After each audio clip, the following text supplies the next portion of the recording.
everyone, welcome back. If you're new here, then welcome. My name is Abigail, or Abby.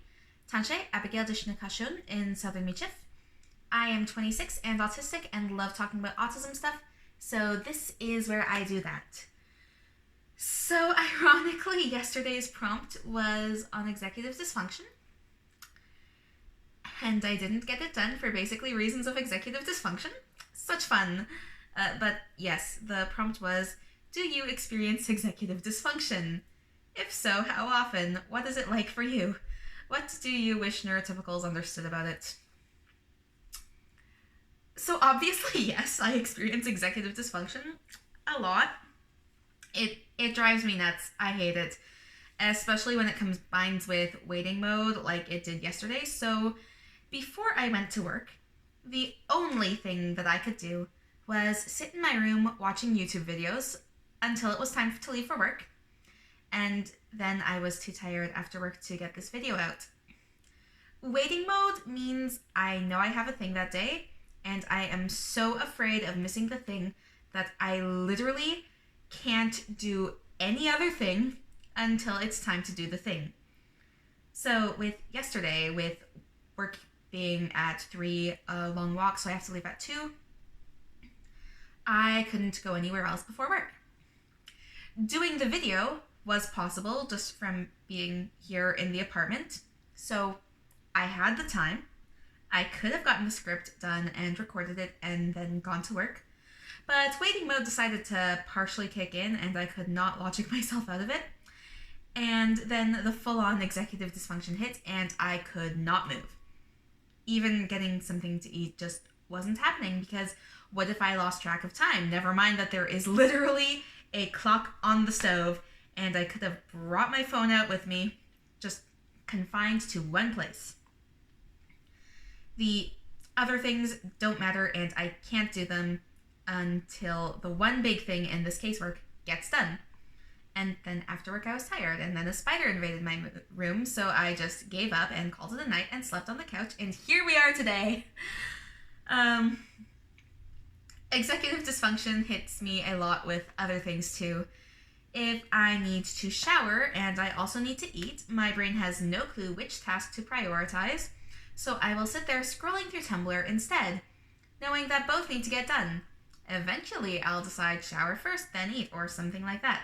But when executive dysfunction hits me, it's generally because I'm really mentally tired from a lot of other stressors, so even those two tasks, shower and eat, which are generally considered pretty simple and basic, just aren't. For most people, showering would just be get in shower, wash hair, get out of shower, or something like that.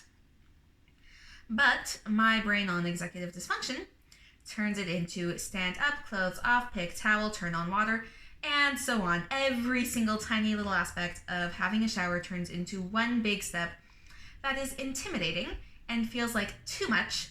So I just continue to sit there staring blankly at my phone, and before I know it, it's been several hours and I'm still hungry because I told myself no food until shower first, and I still haven't showered. So I think maybe then I'll just eat first and then repeat, because food has the same giant list of steps as showering. So another few hours pass, and then I remember that my room needs to be tidied, but I can't do any of that until I have showered and eaten, and I am just truly in hell. And this example is 3 things in one go with executive dysfunction, but even if I don't need to shower or my room is already clean, food itself will turn into one big executive dysfunction thing of me just sitting there going, I have to eat, but I can't because too many steps. Thankfully, it'll just be one thing and not 3, like with the example I just gave.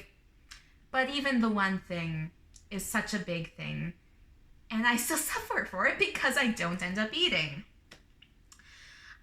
Unfortunately, neurotypicals are not privy to the wonderful world of my brain, so all they see is, I'll just clean later, and the mess remains. It looks like either laziness or procrastination or both, but in reality, I just scrolled past half my script. But in reality, I am fully aware that the things need to be done. but I physically can't do the things, and I just completely hate myself for it because I know that I should be able to, but I can't. And a lot of that self-loathing around executive dysfunction is that I am still, in a lot of ways, holding myself up to a neurotypical standard. Unlearning that is hard. Executive dysfunction is a thing that I only found a word for about a year or two ago. Until then, I had no idea that it was an autism, ADHD, etc. thing. So, again, it's a thing that only clicked recently for me, and I'm still trying to unlearn the internalized negativity around it and find ways to manage it. This is part of why I've set it up so Mondays are piano, therapy, and other appointments if possible. That helps me manage things a bit better, minimizes the waiting mode side of things, and I am trying to be a bit more forgiving of myself when I fall into the more regular executive dysfunction. And yes, I'm using neurotypicals here instead of holistics because executive dysfunction exists outside of just autism. This one has a lot of overlap with other things as well. So neurotypicals, please, please, please be understanding of your neurodivergent friends and family around this. We're not being lazy. We know things need to get done. It upsets us too, but we genuinely cannot always do the things. Please be patient and understanding. We are trying our best. Anyway, that's all for this prompt, I think. I'm going to go get dinner and then come back and do today's prompt on special interests. Thank you for watching, and I will see you again for the next prompt. Merci pour ton temps. Bye.